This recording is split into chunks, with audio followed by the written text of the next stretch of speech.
Flash Force, middle-aged women superheroes save democracy with the Broadway All-Star Repertory Company featuring, in alphabetical order, Lucie Arnaz, Judy Blazer, Donna Lynne Champlin, Jason Graae, Kevin Isola, Kecia Lewis, Nancy Opel, Linda Purl, Emily Skinner, and Karen Ziemba.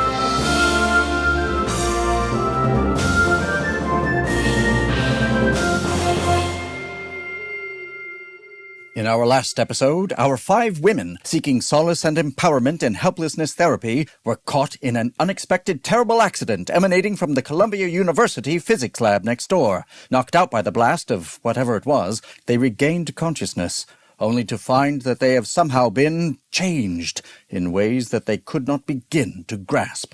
Being forced at gunpoint to leave behind the corpse of their beloved therapist, Frieda, and also an emotional support cat with expensive dental surgery in a carrier in the corner, they have been whisked away by nameless men in black to an undisclosed secret location. Chapter 2, Fish and Smoke. Your narrator, Pam. We didn't know whether we would live or die. The SUV was speeding down Broadway. We all huddled together in the back, not knowing where we were being taken. Were we headed to Jersey and the deserted marshes where mobsters go to dismember each other? We were scared, clinging to each other, except for Celia, who kept complaining she was hot. You all get off of me. And can't you goons open a window? Celia, we might die. The world does not revolve around you and your hormones. Somebody had to tell her, even if it was going to be the last human voice she ever heard. Listen, Alice in Wonderland. But there was something curious. Elizabeth, always the most fearful and retiring of the group, our Southern belle, instead of being panicked like the rest of us, was leaning over the front seat telling the men in black how to drive. What the fuck is your problem? That truck just cut you off. You drive like my grandma. She was 93. Now take us home. Now! Take us home! I'm sorry, ma'am. That's not possible. Stop this car and let us out. Sorry, ma'am. And please, buckle up. Don't, ma'am, me. We will not be dominated. Suddenly, Elizabeth leapt over the seat and grabbed the wheel, kicking both men at the same time. We went careening around the road. Carolyn tried to hold down the driver as I, being a dancer, threw my leg over the seat and tried to hold down the one in the passenger seat. Elizabeth, don't let go of the wheel. We've got your back. I'm trying. The men kept struggling, and Carolyn inexplicably began nuzzling one on the neck. Come on. You really want to let us out of the car? I know you do. Ma'am, are you blowing in my ear? We knocked over a fruit stand, and the windshield was covered in mango. Suddenly, one of the men took out that little device with a high-pitched noise and put it to Elizabeth's forehead. And paralyzed, she let go of the wheel and fell back on top of us. Are you okay? Yeah, I'm okay. That was so brave. And we kept speeding along. Damn it, somebody open a window! Celia turned to the back of the car, and suddenly, from Celia, there was a flash with heat like a blowtorch that blew out the back window. Whew, air. Man. Meanwhile, during all of this, Suzanne wouldn't stop talking about her cat that got left behind. I mean, for 25 years, nobody has practically ever heard this girl say a word that wasn't a song lyric, except for a Tony Award speech that she'd clearly memorized. And now she would not shut up. Claude, with these troglodytes not letting me take you with me. Why did I have to leave you there dead, like Frieda, a fallen hero? Maybe I could have saved you, but he couldn't have survived the blast. He must have been so afraid. He's afraid of everything. When I adopted him, he was so scared until I cuddled him and cuddled him. He almost never comes out from under the bed. Toys terrify him. And I can't tell you how many times I've tried to dangle that little catnip mouse to play, and he just screams and runs around the house and back under the bed. And then I try another mouse, blue, green, but it doesn't matter. He just runs and runs and screams and screams. It's just a little catnip mouse. Studies show that 95%... Yeah, Suzanne, I've got a Xanax. Before me, somebody had declawed him. Isn't that terrible? Can you imagine how traumatic that is? I would never get over it.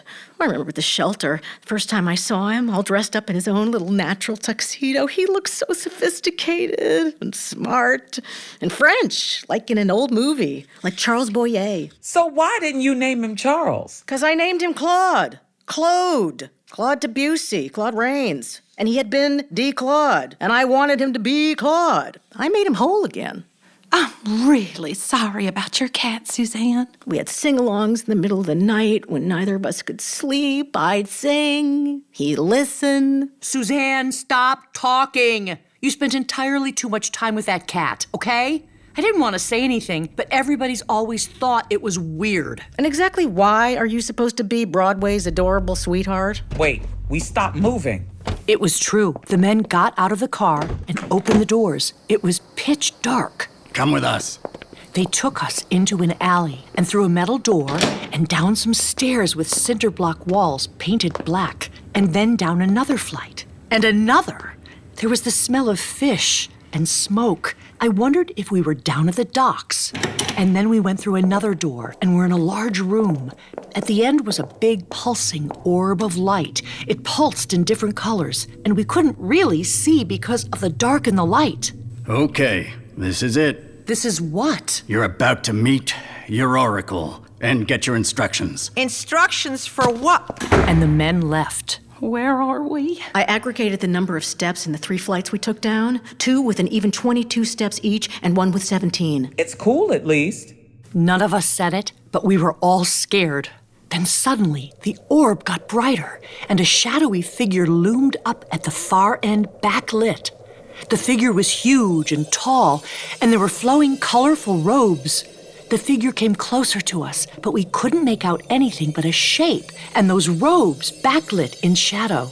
As it got closer, we all started to panic, but we couldn't move. And where would we move to? It began looming over us and casting us in its shadow. I tried to speak, but couldn't make a sound, like in a cheesy nightmare. And I saw it rise up as though taking a breath. Hello, girls. That voice. Who else, darling? Frieda? But we thought you were killed in the blast. We saw. It was Frieda, our therapist, who we left dead on the floor of her office. But she wasn't the tiny, frail, though indestructible little woman we knew. She was tall and epic, dressed in flowing, glistening robes with a kind of metallic tiara headpiece, like from a techno Ziegfeld Follies. But it was Frieda. Nobody said a word. Except, of course, Suzanne. I'm not comprehending this. You say you're Frieda, you sound like Frieda, you look like Frieda, on steroids, but what is this? Where are we? Frieda, I'm scared. I want to go home. What's happening? Is this some kind of weird therapy exercise? I gotta sit down. I feel faint.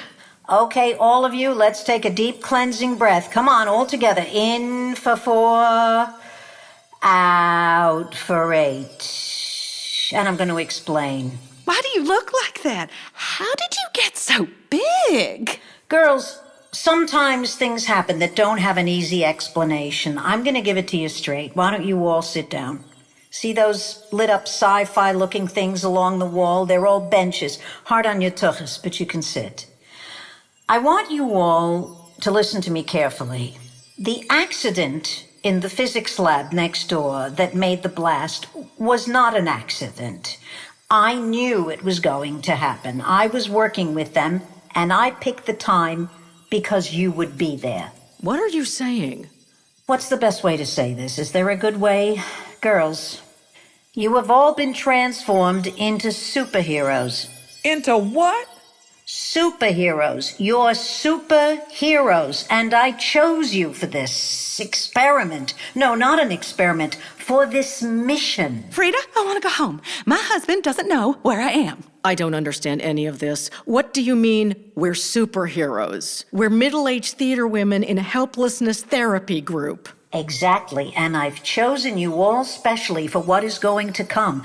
There are forces in the world that we have no idea about. Forces for evil and also forces for good. I have been working with a very high-level, top-secret organization for good, and the Columbia Physics Lab grad students to identify candidates for a special elite team to fight an organization that is, well, to be perfectly frank, it's the greatest evil this world has ever known.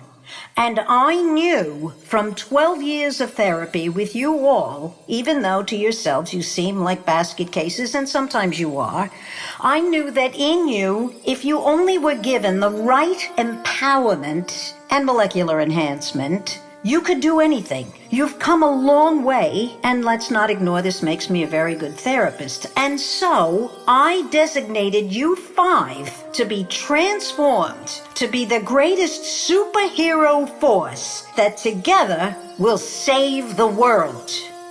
We all tried to take this in. So what does that make you? I am your Oracle, I think it's called. What the hell do I know? I don't watch those movies. Do I look like a comic book person to you? Well dressed in that getup you do. Celia, the cynicism we need to work on. It's not always attractive. I don't understand.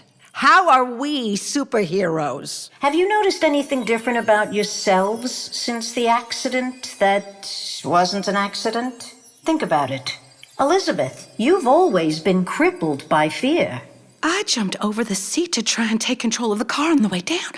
I don't know what came over me. That's right. But now it's gone. I want to go home. You have gained the power of heroic courage. You will have no fear. Pam's been obnoxious and insulting. And Suzanne can't shut the fuck up for 2 seconds. And think of where you were before. Pam, you couldn't even tell the neighbors upstairs to stop their kids from playing basketball on the ceiling because you didn't want to hurt their feelings. You have the power of radical truth. You learn to focus it, and it's a weapon. Suzanne, you couldn't even spit out a sentence. Honestly, it's been driving everyone with sugar for years. So, you've got a little diarrhea of the mouth right now. You'll learn to control it. When you do, you will be able to annihilate with words. People, objects, it will be incredible to watch. Carolyn, you are a seductress. I'm 50 pounds overweight. You are a seductress. You will find empowerment in your body. Your life will not be all about dressing overpraised actresses behind the scenes. You will be your main event. You will find the power in your magnetic attraction, and when you want to, you will make people crumble. Why can't I walk through walls or something, or fly? And what about me? Celia, I am an oracle. I see everything. I saw you blow open that steel door in the car window with your hot flash. Very impressive. You have been transformed into a hormonal powerhouse. Your lifelong social activism will be taken to a whole new level when you learn to control that immense power. Atomic scientists will be green with envy. You mean like my superhero name could be Hot Flash Woman? I suppose. We get to pick names? We can talk about it. Some may be taken. What about costumes? I don't know yet. I did a guest spot as a superhero on one of those kids' shows, and I had silver leggings. Oh, my ass couldn't take silver leggings. Later. First, you will have to go through intense training to learn how to use your new powers. And I'm about to tell you why. Frieda pushed a button, and the walls began to move. A huge lighted screen appeared, and a map of the world materialized. We all have noticed that the world has gotten more dangerous, more ugly. Hatred tearing us apart. Demagogues who never lose their supporters and get away with murder, turning people against each other for their own power and monetary gain. Lies and disinformation everywhere. Facts not treated as facts. The war on science and knowledge. Populism and nationalism winning out over reason and civility. Who's to blame? Political parties? Russia? China? QAnon? The Kardashians? The answer is much more terrifying. There is a secret organization that is attempting to dominate the world. Its tentacles spread so wide, it has infiltrated every government on Earth, we think. Every part of society and business. And it is responsible for all this chaos, working to destroy democracy and the fabric of society. The organization is called Orwell, which stands for the Organization to Rupture the World Through Evil and Lying Language. In other words, disinformation and division. But there are no D's in Orwell. And those factions we blame, Putin, Trump, spineless corrupt politicians, social media, they are simply foot soldiers working for Orwell. And yet nobody knows who is really behind Orwell. Who are the people running it? Who is funding it? Where have they infiltrated? Your mission as an elite superhero team is to find out all about this organization and who is behind it so it can be destroyed and the world saved. How are we supposed to do that? Don't worry, I'm here to help. The main thing to remember, darlings, is to trust nobody except each other. And me, of course. We are not working for the U.S. government. It's been infiltrated. We work for a counter-organization connected to the Nobel Peace Prize Committee that is so top secret, it doesn't even have an acronym yet. But it is made up of great thinkers, scientists, defenders of truth from all over the world, and we have to prevail. Frieda pushed a button and the lighted screen disappeared into the wall. You're telling us we're supposed to save the world?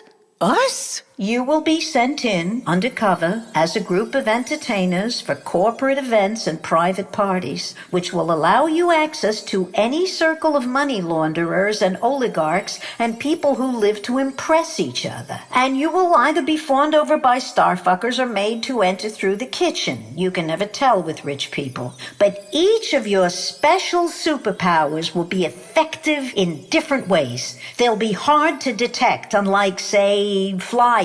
At that moment, there was a blur through the air. And suddenly, next to Frieda, landing on a perch from midair, was a tuxedo cat. I knew that cat from a nauseating number of Instagram photos. Claude! Claude! It's you! Yes, it was Claude. And then he spoke. Hello. Claude, you're not dead! Of course I am not dead. I would never be so stupid as to be dead. I simply dematerialized myself out of that drab decor confinement cage that you carry me around in, and I flew down. How come he gets to fly? You have superpowers too?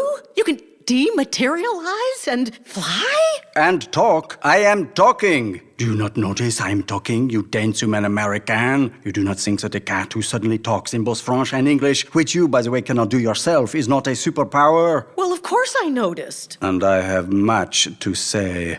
We begin with the food and these insipid middle-of-the-night singings. 6 years. There is no place I can go, no escape. The best I have been able to hope for is you eventually drop off so I can take your phone and text my friends while I listen to you talk incessantly in your sleep. Sacre coeur, she never stops. And by the way, the next time you try to squeeze me and cuddle me when I am not in the mood, you should know that suddenly I find I have my claws again, like the flying. La. So, girls, yeah, the cat will go with you and train with you. I am not the cat. I am Claude. And you will not tell me what to do. We have a lot of work ahead. We start tonight. You will go to a secret boot camp in New Mexico near Area 51. The flying saucer place? There's no flying saucers. Somebody's just lent us their wrench. Your personal things you need have already been gathered from your houses. Your loved ones have been told you're going out on a concert emergency. What the hell is a concert emergency? And New Mexico? We gotta go all the way to New Mexico? Can't we do it in, like, Delaware? Frieda, I'm sorry. I can't do this. I'm going home to my husband. He's gonna leave me. You don't know what he's like. My kid is home from college. I can't.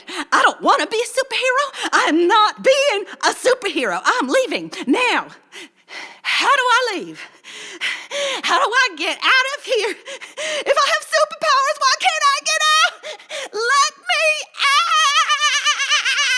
out! Elizabeth turned around and tried to find the door, but there was no door, just solid stone walls painted black. She started to panic and pounded on the walls, trying every place she could. Frieda came over to her and bent down and hugged her. Darling, this is written. I cannot give you a choice. This is your path. I can't do it. Yes, you can. Yes, you can do it. Where are we anyway? Are we near the docks? I smell fish and smoke. That's smoked fish. We are in the most secret place in New York, the very deepest, most unknown back room of Zabar's, right next to where they keep the spiral hams in the summer. Come, it's time to start your journey. After your training, I will give you your mission, which will involve a villa in a tax-free country on the Mediterranean, involving danger and some women with grotesque taste in clothes that look like they came off the clearance rack at TJ Maxx but cost thousands. I will brief you after your training. There is one other thing. Remember there was a cleaning woman in our session who wasn't scheduled, who disappeared? She was an operative of Orwell. Apparently, she's received the same transformation as all of us. We don't know exactly what her superpowers are, but she is now the most dangerous threat to all of you and our mission. We don't know where she is or who she is, but she will try to destroy you. She had those great boots. Now, girls, I've always told you I want you to learn to drive your own bus. Yeah, and nobody ever really knows what you mean. No, in this case, there's really a bus, and you're all gonna have to learn to drive it. That's how you're getting to New Mexico. It's waiting outside. You're leaving now. Grab some bagels on the way out. They just came out of the oven. And that's what happened. There was indeed a bus outside. I thought it would be a charter bus, but Frieda, who had been an activist during the 70s, apparently had seen one too many episodes of The Partridge Family. But it was all tricked out, and all our things were there. Carolyn knew how to drive U-Hauls filled with costumes and got behind the wheel. Nobody argued. Elizabeth was catatonic, and Celia and I tried to comfort her. Suzanne sat in the back, while the cat glared at her, and they argued about Proust. And in the middle of that dark, cold night, these brave women with their new powers start off across the river to New Jersey on the way to... what? They don't know. Could they learn to use powers they didn't understand? Could they fight an enemy so evil and so unknown? Could they find it within themselves to save the world? They were about to find out. The answer was waiting for them in the desert. Flash Force, written and created by Deborah Grace Winer. Directed by Mark Waldrop. Music composed and sound designed by Nathan Scalzone. Edited and sound designed by April Tucker. Episode 2. Our amazing cast in order of appearance: Karen Ziemba as Pam, Kecia Lewis as Celia, Donna Lynne Champlin as Elizabeth, Nancy Opel as Carolyn, Emily Skinner as Suzanne, Judy Blazer as Frieda, Kevin Isola as Claude the Cat, Kevin Isola as Man in Black 1 and Man in Black 2, and I am your announcer, Kevin Isola.